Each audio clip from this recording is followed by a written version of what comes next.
Hello, friends. I was not born brave. I built my confidence piece by piece. After the world tried to convince me I had none, every morning began the same way. I stood in front of the mirror and searched for something good to say about myself. More often than not, I failed. My shoulders slouched under invisible weights. Fear of judgment, memories of failure, and the echo of every voice that ever told me I was not enough. School was never easy.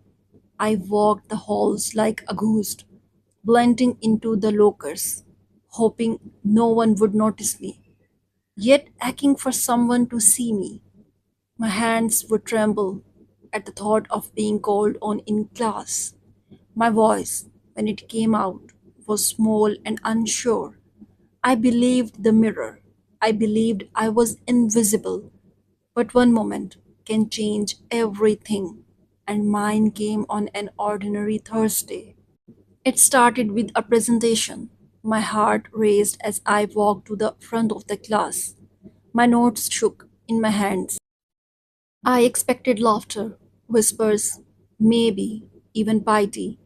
But when I looked up, they were listening. No judgment, just eyes. I spoke. My voice didn't shake as much as I thought it would. I even cracked a joke, and someone laughed. It was just a 5 minute presentation, but it felt like climbing Everest barefoot.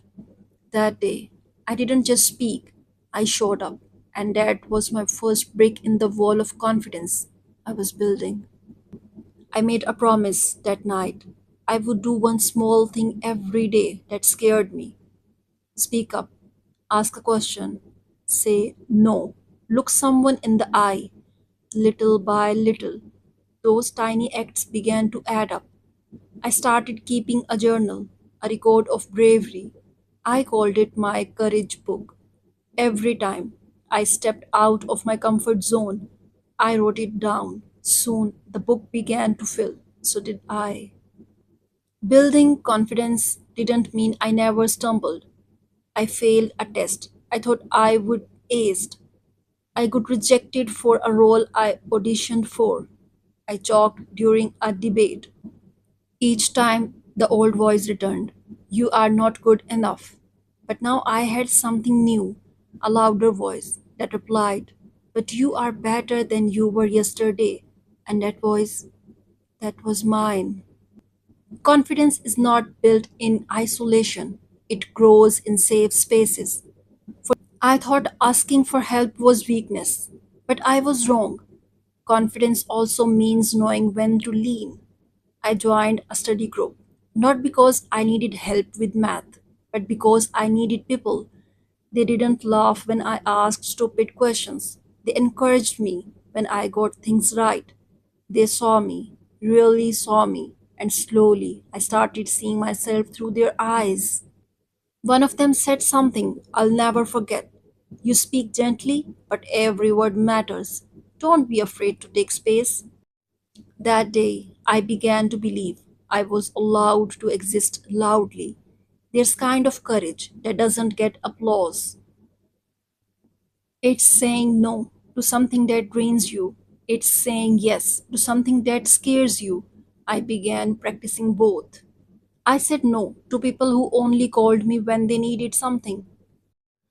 I said yes to a local poetry slam, even though I nearly threw up before stepping on stage.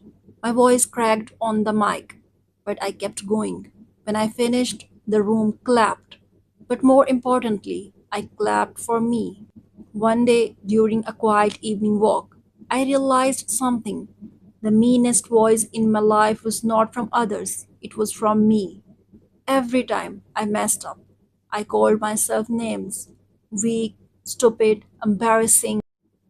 I would never speak to a friend that way. So why was I speaking to myself like that? That night, I wrote a letter to me, a kind one. I forgave myself for every time I hid, cried, doubted. And I promised I would protect myself better from now on. even from my own thoughts. Confidence doesn't mean pretending to be perfect, it means owning your story, even the messy parts. I used to hide everything I thought made me less. The childhood insecurities, the mistakes, the pain. I thought they made me weak, but they made me real. One day, during a leadership workshop, we were asked to share something vulnerable. My hands went cold, but I spoke anyway. I told them about my struggle with self worth. I expected silence. Instead, I got nods, tears, hugs.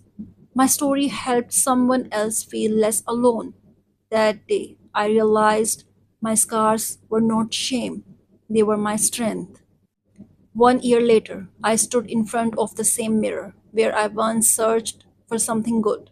This time I saw it, a quiet strength in my eyes, a steadiness in my breath, a softness that refused to be mistaken for weakness. I didn't become someone else. I became myself. The mirror had not changed, but I had. Confidence doesn't mean you never feel afraid. It means you walk forward anyway, with trembling hands, with uncertain steps, with a heart that refuses to give up. Today I speak when it's hard. I rest when I need to. I try even when I might fail. I'm not finished, but I've come so far. And every day I build a little more, brick by brick, word by word, step by step. Confidence changes how you walk, but also how others walk beside you.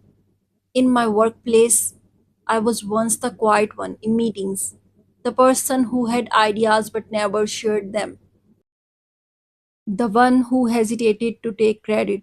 But as my confidence grew, so did my voice. One day, a major presentation needed a lead. Everyone looked around for once. I didn't look away. I'll do it, I said. And I did. It was not perfect, but it was powerful. Afterward, my manager told me, "You looked like you belonged up there." That's when I realized I do belong. Everywhere I once thought I didn't, even with growth. Life doesn't stop testing you. A close friend betrayed my trust. Someone I looked up to tried to belittle me. Old voices tried to crawl back into my head. But this time, I didn't collapse. Confidence isn't about being unshakable. It's about having roots deep enough to stand even in the storm. I wrote in my journal, "I am still standing. That is my victory." And it was. One afternoon, I noticed someone new at work, a quiet intern who reminded me of myself, always observing, always in the corner. I saw their hands shake when they spoke. So I invited them for tea, and slowly over weeks, I encouraged them. I shared my story. I listened to theirs. I reminded them of their worth. One day, they said something I'll never forget. "When I see you, I think maybe I can do it too." That's when I realized I had become the mirror I once needed. Romantic relationships are where your self worth truly shows. When I was still unsure of myself, I tolerated people who didn't respect me, who made me feel small, but not anymore. I met someone, not because I was searching, but because I had finally found myself. They didn't complete me. I was already whole. We built something based on truth, not perfection, mutual growth, not dependency. And I loved without losing myself. Because confidence is not just about being seen, it's about knowing who you are when no one's looking. One day, I was invited to speak at a youth conference, standing backstage. I looked at the same kind of nervous eyes I once had. So I told them everything: how I built my confidence, how I failed, rose, cried, tried again. How confidence isn't loud, it's real. I ended with this: you don't need to roar. You just need to believe you deserve to be heard. That's where it begins. They stood and clapped. But the real applause was inside me. I still have quiet days. I still feel nervous sometimes. But that no longer scares me because I know this. Confidence is not a destination, it's a daily decision to show up, to speak up, to stand tall, even if your knees shake. And now I help others build what I once built for myself, a foundation of self love, a voice that matters, a life that shines from within. A message to the old me. Dear me, thank you for not giving up. Thank you for whispering, try again, when all I wanted was to quit. Look at how far we have come. We are not perfect, but we are powerful. We are not finished, but we are fearless. And most of all, we believe in us now. Always me. So, audience, I have some questions for you. Have you ever let self doubt stop you from doing something you truly wanted? What would you do differently today? Number two, what was a small moment in your life that made a big impact on your confidence? Three, do you speak to yourself the way you would speak to a close friend? If not, why? Number four, who has been a mirror in your life? Someone who helped you see your own worth when you couldn't? Five, what does confidence mean to you? And how has that definition changed over time?